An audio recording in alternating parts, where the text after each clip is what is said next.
Казаннан киләбез, шушында Шуман авылына балыктарга. Айдар Шәрәфиев Биектау районына ял итәргә берничә ел йөри. Быел тынычлап балык тота алмыйлар икән. Мондагы янәсе яңа хуҗа белән сүзгә килеп ял бозыла. Киләдәген куып җибәрә, частный территория ярамыйтарга дип. Булай бит мусорда калдырган юк, үзебезнең арттан бөтен әйберне җыеп йөрибез. Шөпләрне алып барып түгәбез. Шул куалар кертмиләр һәм казып бетерделәр бөтен юлларны. Соңгы балыкка килгәндә безгә вакыт бирделәр. 2 сәгать эчендә чыгып өлгермәсәгез, юлны каплыйбыз диделәр. Действительно шулай булды. Без до последнего утырып карадык.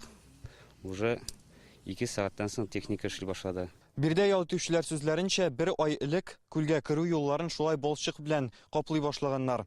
Элек анда 4 яктан кирип булган, хәзер исә барысында да халыкны шундый зур өемнәр каршы ала. Мое мнение, помещик настоящий, что ли, вот так вот. Балыкчылар аптырашта калган. Бөтен информация госуслугида кирип карагыз дип әйтә безгә. Бөтен ответы шул.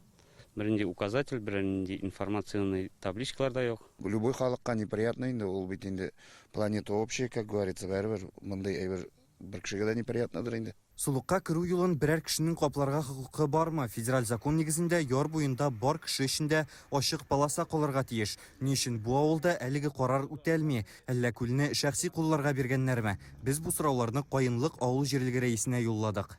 Җирне аренда алучы хуҗалыклар бар, хуҗалыклар. Шулар алар инде җирдән узуны туктаталар, арендага оформлять иткәннән соң. Ну, әзрәк шундый неудобстволар дип әйтик инде, шундый очраклар килеп чыга. Ну, алар вакыты белән шулай регулировать ителә инде. Обычно балык тотарга рөхсәт бар, машина куярга урын бар.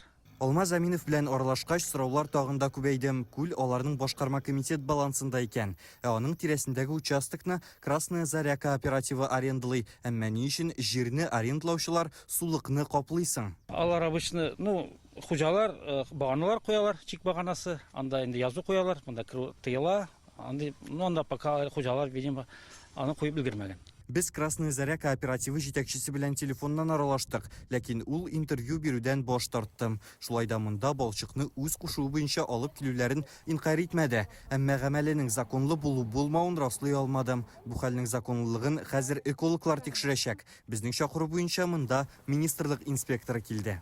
Государственными инспекторами проведено выездное обследование. Дәүләт инспекторлары шушы урынга чыгып тикшерү уздырды. Монда балчык салынуын күрдек. Ашыклык кертү өчен министрлык тарафыннан тиешле сораулар юлланачак. Хукук бозу факты ачыкланган очракта табигатьне саклау законнары нигезендә чара күреләчәк. Без тикшерү барышын алга таба да күзәтеп барачакбыз. Юлны ябып кую законлымы? Сулыкның ярлары кемнеке? Башкарма комитет күлнең чын хуҗасымы, әллә алар вәкаләтләрен үтәмиме?